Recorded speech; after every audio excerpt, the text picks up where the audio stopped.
اور جب موسیٰ نے اپنی قوم کے لوگوں سے کہا کہ بھائیو، تم نے بچڑے کو معبود ٹھہرانے میں اپنی جانوں پر ظلم کیا ہے،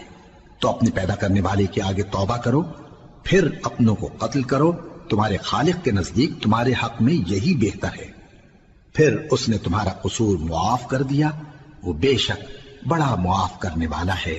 بڑا مہربان ہے۔ اور جب تم نے موسیٰ سے کہا کہ موسیٰ، جب تک ہم اللہ کو سامنے نہ دیکھ لیں گے تم پر ایمان نہیں لائیں گے، تو تم کو بجلی نے آ گھیرا اور تم دیکھ رہے تھے،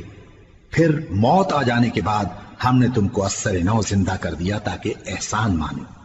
اور ہم نے بادل کا تم پر سایہ کیے رکھا اور تمہارے لیے من و سلوہ اتارتے رہے کہ جو پاکیزہ چیزیں ہم نے تم کو عطا فرمائی ہیں ان کو کھاؤ پیو، مگر تمہارے بزرگوں نے ان نعمتوں کی کچھ قدر نہ جانی، اور وہ ہمارا کچھ نہیں بگاڑتے تھے بلکہ اپنا ہی نقصان کرتے تھے۔